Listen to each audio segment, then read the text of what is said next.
Pulpit commented, in this chapter, Elihu turns from Job to those whom he addresses as wise men. Whether these are Job's three special friends or others among the company, which had perhaps gathered to hear the debate, is uncertain.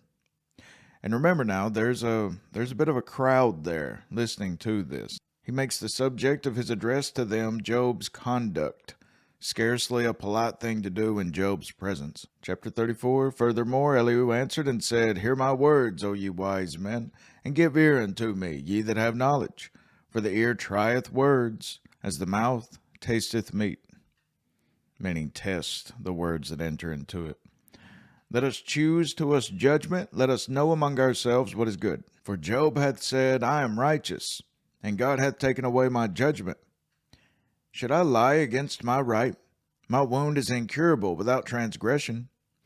What man is like Job, who drinketh up scorning like water? Once again, this is the thing in which so strongly enrages Elihu. It's as if Job is saying, I am so far righteous and have been so holy and blameless in my life, not sinless, but as far as being heinously wicked. Job says that he's innocent, that I have not deserved nor had any reason to expect such hard usage from God. And this Job oft intimated, and Elihu doth justly blame him for it, that he blazoned his own righteousness with tacit reflections upon God for dealing so severely with him. You see, it's almost as if Job believes that he has the system in which God has set in place figured out. And what he's needing is to be shown that God, it's the old saying, God works in mysterious ways, very unexpectedly, most of the time, with his judgment among men, which goeth in company with the workers of iniquity. It's a lot like wicked men, he says, Job is sounding like, and walketh with wicked men. For he hath said, It profiteth a man nothing that he should delight himself with God. Therefore hearken unto me, ye men of understanding. Far be it from God that he should do wickedness, and from the Almighty that he should commit iniquity. Elihu is basically saying, it looks, Job, even if you haven't done these heinous crimes. Now, this is where Elihu differs from the other three. He says, I'm not accusing you of doing such crimes. I believe you whenever you say that you haven't committed those. But he says, do not say that the judgment of God is wrong. If God so chooses to do the worst of things that we could ever imagine unto us, it is his right. And we know that it is right, and we know that it is good, because God is good. That's where trust comes in. We trust his judgment no matter what. For the work of a man shall he render unto him, and cause every man to find according to his ways. Yea, surely God will not do wickedly, neither will the Almighty pervert judgment. Who hath given him a charge over the earth? Or who hath disposed the whole world? Meaning, no one gave this world to God and gave him charge over it. God created this world. God has always had full charge over all of creation. As God is the author of all and the sole ruler of all, his interests must be bound up with the true interest of his creatures and cannot clash with them.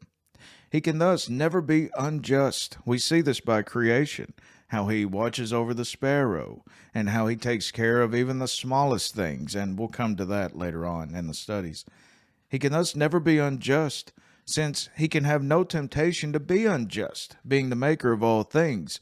No one can come up to him and bribe him over something that was just handed to him. He has made all these things. He has a personal investment. He has the most heart for all of his creation above all of his creation. If he set his heart upon man, if he gather unto himself his spirit and his breath, all flesh shall perish, meaning if he takes back all the breath and spirit that he has given unto man. All flesh shall perish together, and man shall turn again unto dust. If now thou hast understanding, hear this. Hearken to the voice of my words. Shall even he that hateth right govern?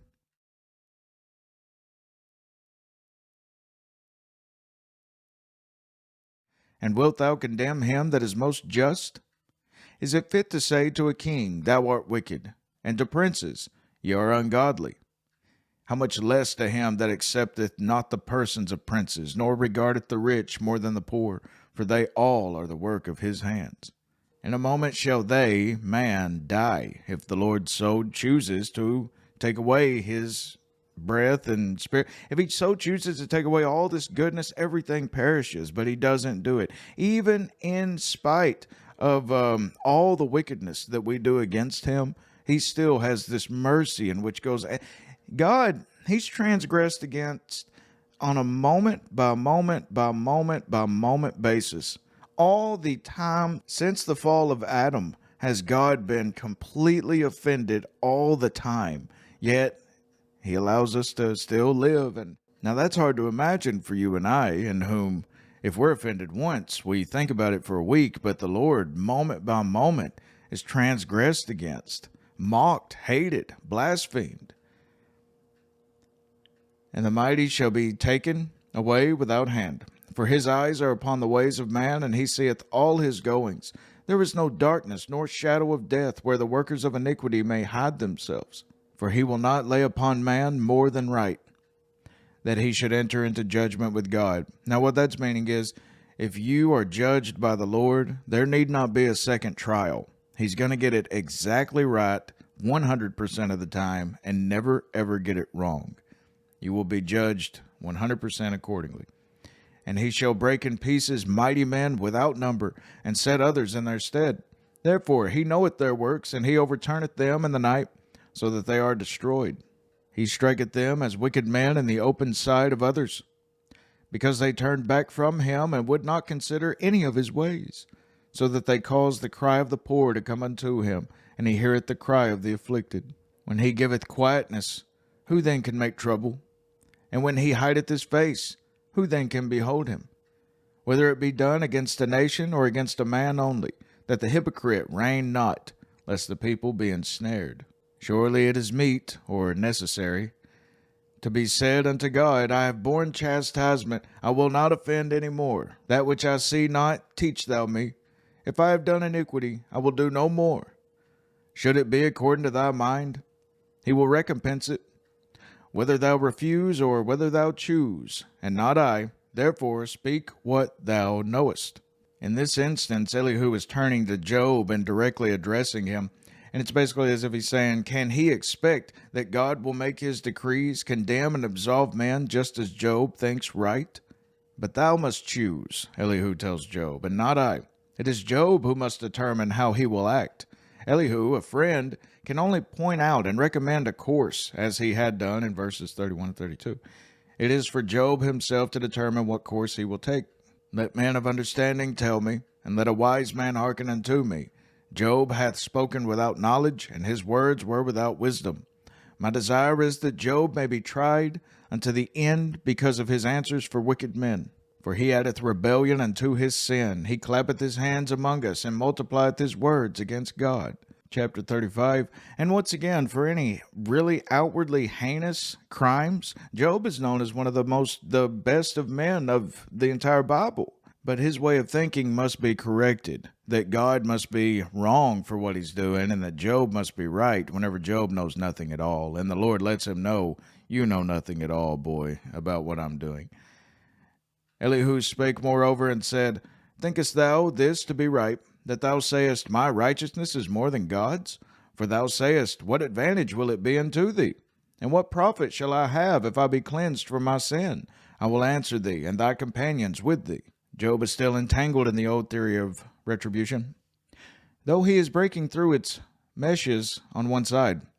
And Elihu, in his theoretical argument, naturally follows him, without referring to the deeper comforts of religion, the joy in God, which the psalmist and especially the apostles would later delight in afflictions. And Elihu is trying to get across that perhaps Job should be rejoicing that he's suffering. Now, once again, Elihu stands out in this narrative as being one in whom sees this future revelation more revealed. Look unto the heavens and see, and behold the clouds which are higher than thou.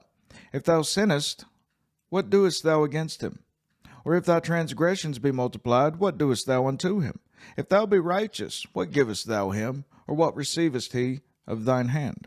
And here's the point of what he's saying. Thy wickedness may hurt a man as thou art, and thy righteousness may profit the Son of Man. By reason of the multitude of oppressions they make the oppressed to cry. They cry out by reason of the arm of the mighty. But none saith, Where is God my Maker, who giveth songs in the night?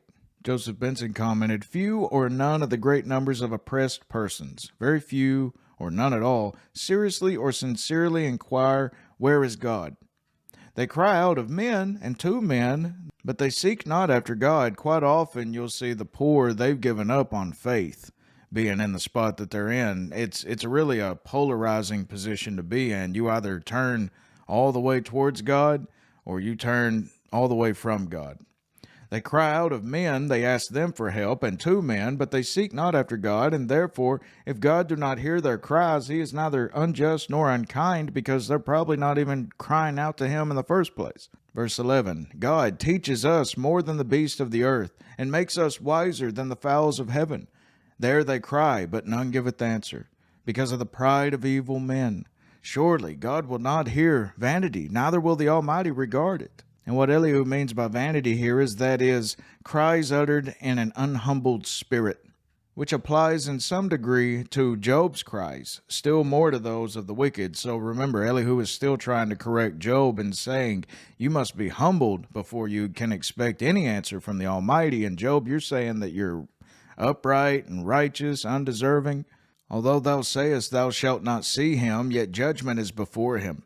Therefore trust thou in him. But now, because it is not so, he hath visited in his anger, yet he knoweth it not in great extremity. Therefore doth Job open his mouth in vain, he multiplieth words without knowledge. And Elihu, it's very obvious what he's saying, and that is that Job has brought about God's anger because he's not humbling himself. Job 36, Elihu also proceeded and said, "Suffer me a little, allow me a little while, and I will show thee that I have yet to speak on God's behalf. I will fetch my knowledge from afar, and will ascribe righteousness to my Maker. For truly my words shall not be false. He that is perfect in knowledge is with thee. Behold, God is mighty, and despiseth not any." Now notice, anytime that you see behold, then that's probably telling you something about their physical action at that time. And Elihu is probably pointing to this storm coming in. With this behold, God is mighty, we get the sense that Elihu directs Job's attention, as well as the others probably, to the approaching storm, which would be fitting considering his remaining verses in chapters 36 and 37. From here on out, it's almost as if he's looking at this storm and describing the magnificence of God, and very, very important for after Elihu stops speaking. Behold, God is mighty, and despiseth not any. He is mighty in strength and wisdom. He preserveth not the life of the wicked, but giveth right to the poor. He withdraweth not his eyes from the righteous, but with kings are they on the throne, meaning that the righteous join with royalty, like Daniel and Joseph and all of these, Mordecai. And I think it no mere coincidence that he's speaking to Job at this time, because Job is known as the greatest man of the East. Even above the kings was he known. And if they be bound in fetters, and be holden in cords of affliction, then he showeth them their work and their transgressions that they have exceeded. He openeth also their ear to discipline, and commandeth that they return from iniquity. Of course, he's preaching at Job right here. And quite the lesson to learn, and to be such an ancient message is really astounding. The true nature of their conduct, that is, the righteous people, whenever they fall into transgressions, and their transgressions, that they have behaved themselves proudly, as is somewhat apparent with Job's case. This is Elihu's special doctrine, that God's chastisements are by way of discipline. His chastisements are by way of discipline to reform the future rather than to chastise the past. He desires to change you with chastisements rather than focusing solely on your sin. If they obey and serve him, they shall spend their days in prosperity, and their years in pleasures. But if they obey not, they shall perish by the sword. More the divine sword of judgment from God. This can go throughout all generations. And they shall die without knowledge. But the hypocrites in heart heap up wrath. Sounds like Paul the Apostle echoed that years later. They cry not when he bindeth them. And one of the factors of being without knowledge is this: they die, the hypocrites, they die in youth, and their life is among the unclean. They'll die suddenly, young, and all these. He delivereth the poor in his affliction, and openeth their ears and oppression. Even so would he have removed thee out of the strait into a broad place, where there is no straightness, and that which should be set on thy table should be full of fatness. But thou hast fulfilled the judgment of the wicked. Judgment and justice take hold on thee, because there is wrath. Beware, lest he take thee away with his stroke, then a great ransom cannot deliver thee. Will he esteem thy riches? No, not gold, nor all the forces of strength. Desire not the night when people are cut off in their place. Take heed, and regard not iniquity, for this hast thou chosen rather than affliction. Now that's very powerful words right there. He says, Job, you're choosing to be proud instead of bearing your affliction, like Paul the Apostle would later allude to. Behold, God exalteth by his power. Who teacheth like him? Who hath enjoined him in his way? Or who can say, Thou hast wrought iniquity? Remember that thou magnify his work, which men behold. Every man may see it. Man may behold it afar off. Behold, God is great, and we know him not. Neither can the number of his years be searched out. This is a huge statement, and Paul the Apostle would once again echo this many years later. In essence, what Elihu was saying is men are looking on, anxiously considering Job's sufferings like we're doing today. He is a spectacle to them, as the apostles were to men and angels. 1 Corinthians 4, we're about to quote this. And the more reason, therefore, that he should, by patient endurance, by submission and confession, cause his sufferings to redound to the glory and honor of God. Remember what Paul the Apostle said of himself and the other apostles. For I think that God hath set forth us the apostles last, as it were, appointed to death.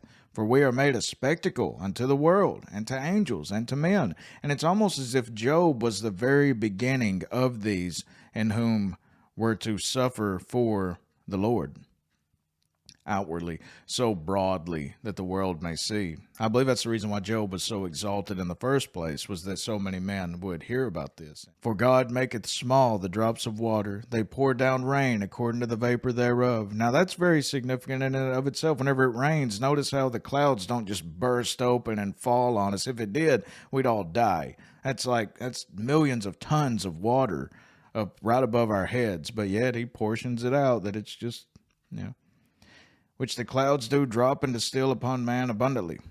Also, can any understand the spreadings of the clouds or the noise of his tabernacle? Behold, he spreadeth his light upon it. Now he's speaking of thunder and lightning right here, the light, the noise. Behold, he spreadeth his light upon it, and covereth the bottom of the sea. For by them judgeth he the people. He giveth meat in abundance. With clouds he covereth the light, and commandeth it not to shine by the cloud that cometh betwixt. The noise thereof showeth concerning it, the cattle also concerning the vapor, even the beast fear when they hear such noise. And Pulpit recorded the same sentiment. In essence, the very cattle also feel that God is in the storm, rides upon it, and goeth up. So all you farmers out there, just know that your cattle are probably well aware, all creation is probably well aware that God is moving. Now here are the final words of Elihu. At this also, chapter 37, at this also my heart trembleth, meaning that he's terrified of the storms as well, and is moved out of his place. Hear attentively the noise of his voice, thunder, and the sound that goeth out of his mouth. He directeth it under the whole heaven, and his lightning unto the ends of the earth. Elihu here does not mean that thunder is actually God's voice, and we see God's voice likened unto thunder so much, but that it tells of him, reminds of him, brings naturally to men's minds the thought of his marvelous greatness and power, and should therefore be listened to with awe and trembling, not passed over lightly like any other sound. I believe that it's just a type of his voice, and whenever he speaks in the heaven of heavens, it probably sounds something like some mighty thunder.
After it a voice roareth, he thundereth with the voice of his excellency, and he will not stay them when his voice is heard.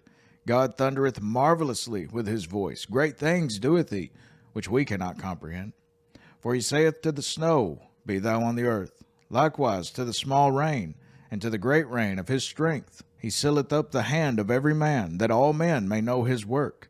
Then the beasts go into dens, and remain in their places. Out of the south cometh the whirlwind, and cold out of the north.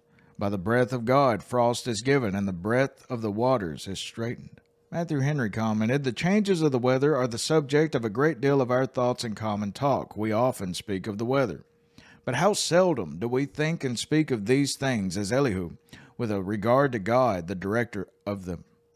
We must notice the glory of God, not only in the thunder and lightning, but in the more common and less awful changes of the weather, as the snow and rain. How magnificent is God! Also by watering he wearieth the thick cloud, he scattereth his bright cloud, and it is turned round about by his counsels, that they may do whatsoever he commandeth them upon the face of the world and the earth. He causeth it to come, whether for correction, or for his land, or for mercy. Now pay close attention. There are multiple reasons why a storm will be sent by the Lord, whether for correction of the people, sometimes it may be to wake them up, or for his land, it may be a very dry season, or for mercy.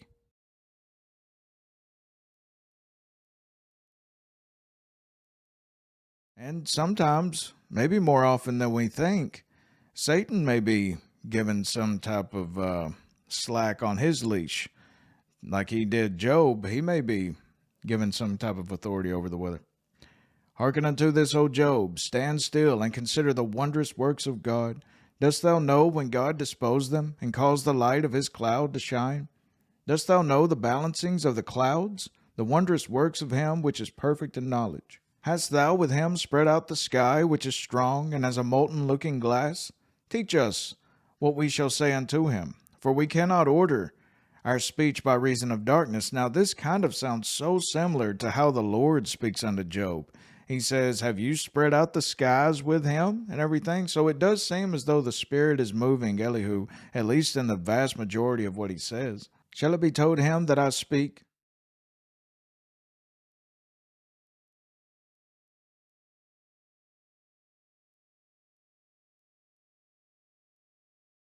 If a man speak, surely he shall be swallowed up.